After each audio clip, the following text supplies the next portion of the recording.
Antes de mais, boa noite também, boa noite aos colegas do painel, boa noite às pessoas que nos seguem lá em casa. Balanço. Eu partilho da questão levantada pelo Bruno Melim, da questão da estabilidade, que é sempre importante, e também da responsabilidade. O Bruno fez assim, realçou até vocalmente a palavra responsabilidade e, de facto, era isso que faltava à região e acho que ainda é isso que falta à região. O Bruno referiu a questão da instabilidade política e da instabilidade orçamental. Bom, até fez questão de salientar a questão da moção de censura. Mas digamos que a moção de censura não surgiu por capricho. A moção de censura surgiu exatamente porque havia desconfiança parlamentar, vamos chamar assim, de que as pessoas que lá estavam não seriam as mais corretas para aguentarem um orçamento e um plano de investimentos, dadas as suspeitas que se levantavam na altura e que, em alguns casos, vieram, não diga-se confirmar as suspeitas, mas que se veio a confirmar a necessidade de substituição de alguns desses ativos governativos. Aliás, depois da queda do governo em janeiro deste ano, houve a substituição imediata por parte de Miguel Albuquerque de praticamente todos os governantes que estavam com suspeitas que eram arguidos em processos de suspeitas de corrupção, com exceção do próprio Albuquerque, que manteve-se no cargo. Balanço. Falar de um balanço de uma sessão legislativa ou do início desta sessão legislativa que se prolonga até o próximo ano, é inevitavelmente falar também de um bocadinho do estado da região, de como é que se encontra a região. Na nossa perspectiva, temos um problema que é flagrante, que é mesmo o problema da falta de habitação, que tem-se arrastado ao longo das legislaturas, tem-se arrastado ao longo dos anos, e que, de facto, chegamos ao ponto em que é necessário quase um plano emergencial para a habitação. Nós temos, eu por acaso hoje estava a ler uns artigos que dizia que uma habitação média na região autónoma da Madeira custa acima dos 500 mil euros. Portanto, nós não podemos continuar a aceitar, por exemplo, que um casal que receba, ou que cada um receba 1.200 euros, 1.300 euros, porque é normalmente a média, um salário médio na Madeira, consiga aguentar com encargo financeiro uma habitação de 500 mil euros, que é, de facto, incomportável. Existe este problema cá na região e que, de certa forma, também parte um bocadinho da especulação imobiliária, quer pela vinda de estrangeiros residentes para a região que procuram casa e que aumentam o valor, uma vez que o salário de um turista, vamos chamar assim, é manifestamente superior ao salário do madeirense, e isso levou a uma especulação imobiliária sem precedentes na região e que cria esta grave carência de habitação. Depois temos os outros problemas. Mas concretamente sobre o setor da habitação, o JPP apresentou algum diploma? Qual é que é a proposta? Foi discutido? Vai ser discutido? O JPP, no total das medidas, nós apresentamos diversas medidas, que era do ponto de vista fiscal, nós temos várias, temos cerca de, contando com as medidas de alteração do orçamento, não deixam de ser também medidas de alteração de decretos legislativos, nomeadamente da própria lei orçamental e de outras leis anexas. Nós apresentamos qualquer coisa como 4 dezenas de medidas no total desta primeira entrada nesta legislatura. E algumas foram acolhidas pelo PSD? Nenhuma delas foi aprovada. Pelo menos foi, que um recorte, tirando os votos. Do JPP. Sim. Do trânsito. Da estratégia regional foi inclusivamente alvo de trabalho. Agora, que vai ser já foi. Não, vai ser agora a votação final global. Foi a semana passada, votámos hoje a redação final. Não, agora da questão do PS, que será votada também amanhã. A mesma proposta. O PS tem uma outra proposta. Mas, sim, vai no mesmo sentido. Sim, mas esta já está fechada e já foi aprovada. Sim. É outro tema que entrou depois. Peço desculpa a interrupção. Não, de tudo. Não, a temática vai ser, entre aspas, terminada amanhã com a discussão da proposta do PS. Portanto, sim, uma exceção em 4 dezenas. Não é que seja uma boa estatística, mas é o que é. E perguntava-lhe sobre o setor da habitação sobre concretamente. Sobre o setor da habitação, sim, nós tivemos algumas medidas, algumas vamos apresentar também em breve. Nós apoiamos também e discutimos outras medidas também de outros partidos, nomeadamente a do Chega com a questão do IVA.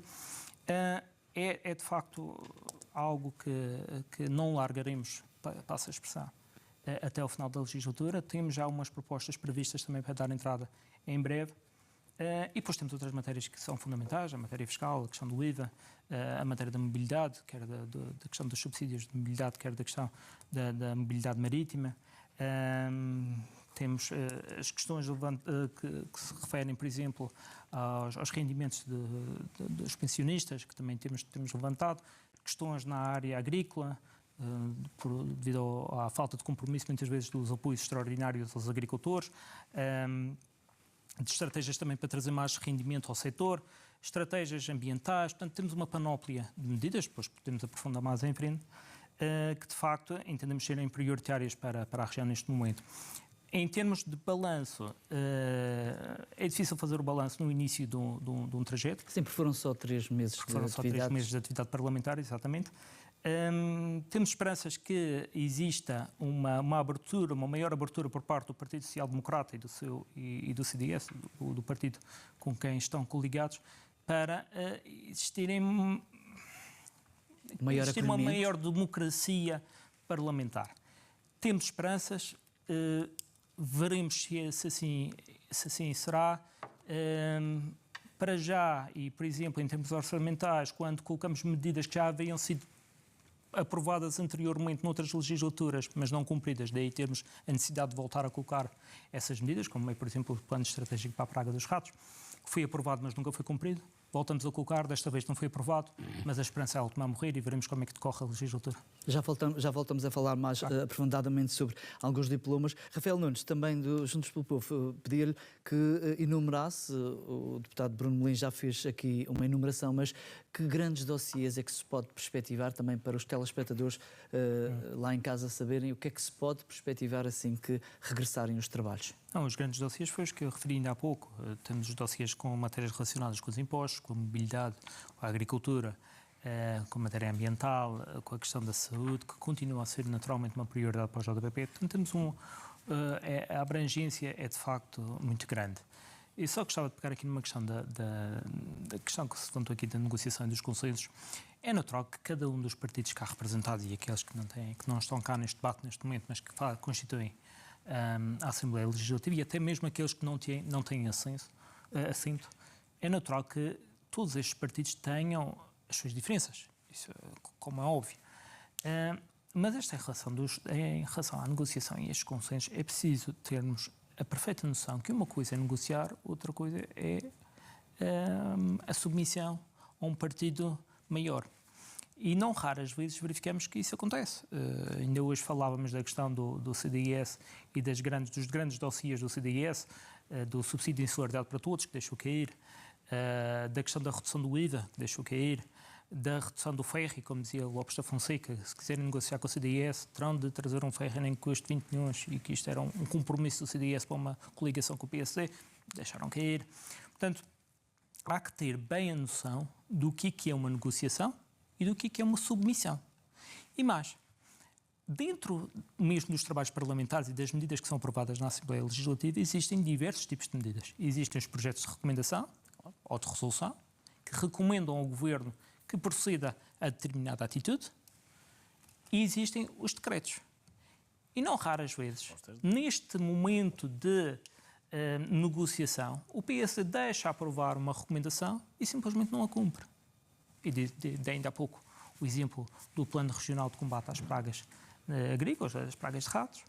Mas existem N situações, inclusive um programa aqui que foi aprovado, um programa histórico-cultural para a RTP, que foi aprovada essa recomendação e que depois, entretanto, caiu a recomendação posteriormente.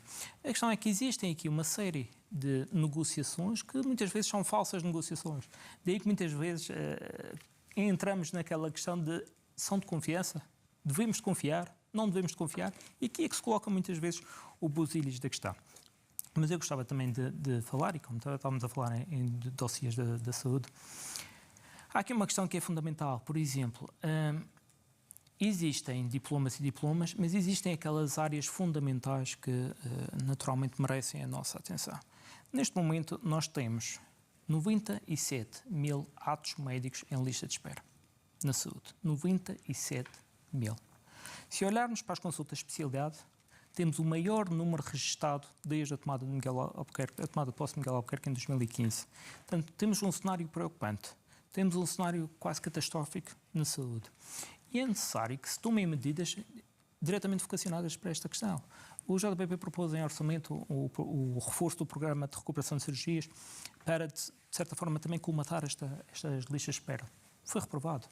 Nós colocámos, ainda há pouco perguntava a questão da habitação, uma regulamentação do programa de incentivos à casa própria. Foi reprovado. Quando todos nós, acho que todos nós concordamos que a habitação é, de facto, um problema neste momento e que tem de ser regulamentado. Temos uma série de questões, incluindo também a questão fiscal. Temos neste momento o Governo Regional a fazer uma projeção para um recorde fiscal de 1.284 milhões de euros para 2025, foi publicado há pouco tempo. Portanto, existem estes grandes temas que se atiram para a opinião pública, daquele PIB robusto, daquele PIB que não cabe nos cofres da região. E a questão é, e as pessoas? As pessoas não comem o PIB. As pessoas não trocam o PIB no supermercado. As pessoas precisam de rendimentos, as pessoas precisam de salários. E neste momento, muitas vezes, andamos nós com estes grandes temas e com estes grandes dossiês e esquecemos de pragmatizar estes temas na sociedade.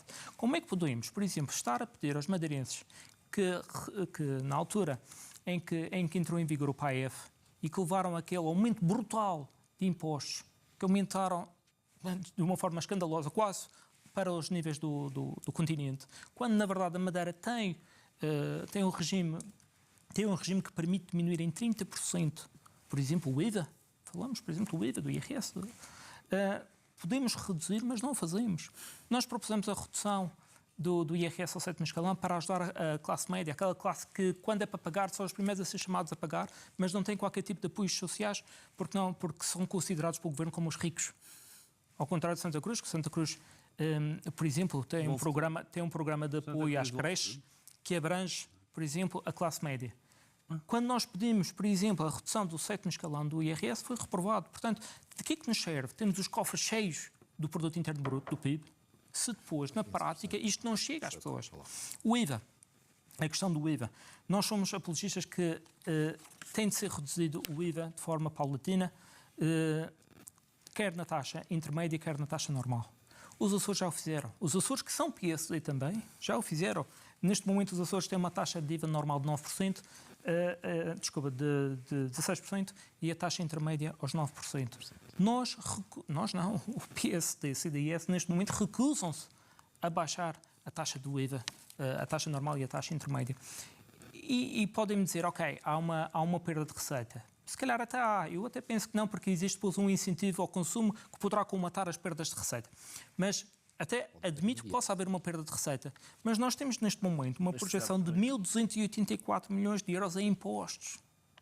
É um escândalo não ajudar as pessoas quando temos estes valores robustos, com alguma robustez. A questão também das receitas extraordinárias, que fala-se também de mais de 130 milhões de receitas extraordinárias, porque não aplicá-las à habitação como nós propusemos, não foi aprovado. Também não foi aprovado, também não existiu essa tal negociação, essa tal boa vontade que falávamos ainda há pouco por parte dos partidos com maioria. Existem, de vez em quando, uma ou outra recomendação que é aprovada, mas as recomendações valem o que valem porque o Governo não é obrigado a cumprir com essas recomendações. São aprovadas, a Assembleia recomenda ao Governo que faça e o Governo diz, não, eu não faço. E não existe qualquer tipo de penalização. E há uma outra questão que eu gostava, se me permite também, usar aqui um bocadinho de tempo para falar do outro lado do Parlamento, porque o Parlamento não é só não são apenas medidas legislativas, existem também as medidas de fiscalização ao Governo. E ainda a semana passada falávamos, e como o Bruno falou ainda agora dos programas do quadro comunitário, falávamos num debate da Europa de fiscalizar o Governo. E falei eu também nesse debate, e falava nas suspeitas de fraude de desvios de fundos europeus que neste momento estão em investigação e que existem altos cargos do Governo Regional que são suspeitos e que são arguidos nesses processos. E eu lembro-me que nesse mesmo debate houve um deputado do PSD que disse, e eu por acaso anotei, que achei escandaloso e tive de anotar, que disse que há ruído desnecessário. Há ruído desnecessário. Portanto, quando a Assembleia, que tem o poder de fiscalização, não só do orçamento regional, mas dos fundos que são aplicados na região, fiscaliza, faz o seu trabalho, dizem-me que há ruído desnecessário, que não deveríamos falar destes assuntos, que deveríamos esquecer que existem arguidos em processos de desvio de dinheiro dos fundos comunitários. Os fundos comunitários também vêm pense bem qual foi o deputado da sua bancada, não foi o senhor deputado Bruno, mas foi um deputado da sua bancada. Quando?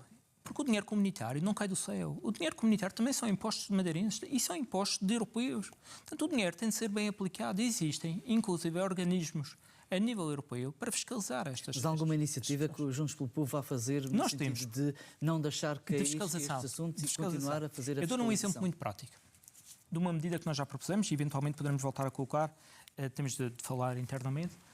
Existe um problema com um fundo comunitário chamado Prodram, com um programa que utiliza fundos comunitários para os lados da Calheta.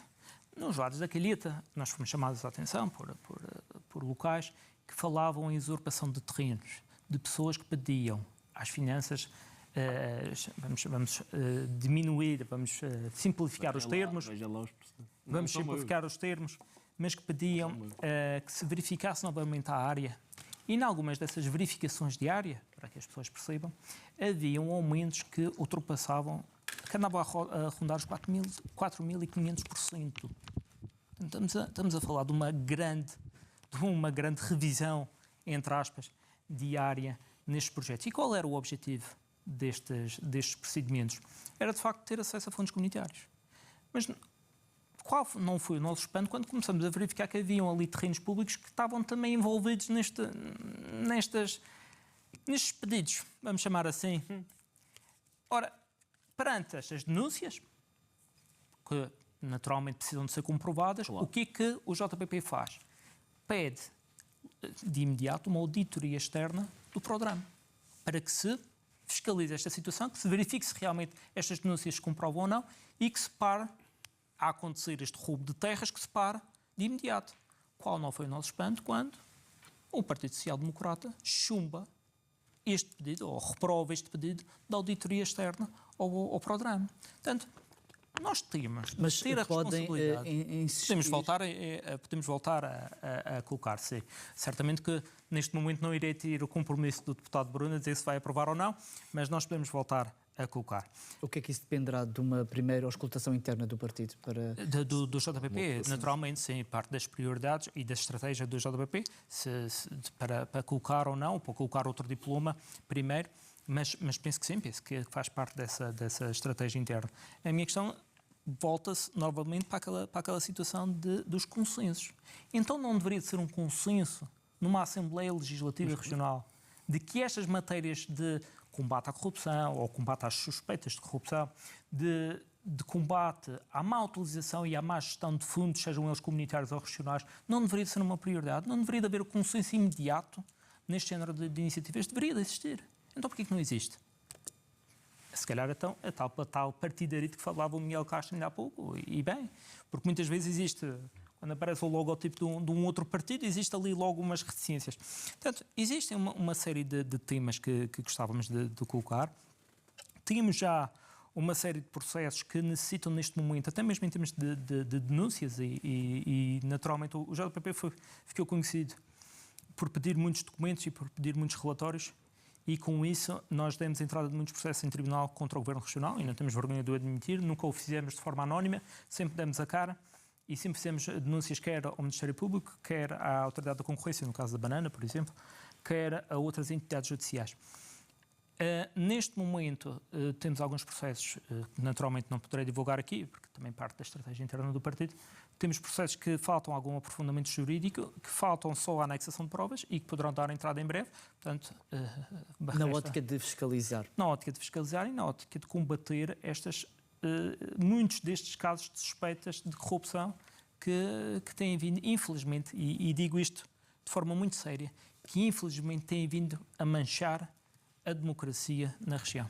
Miguel Castro, quais são os grandes dossiês que o Chega pode evidenciar assim que retomarem os trabalhos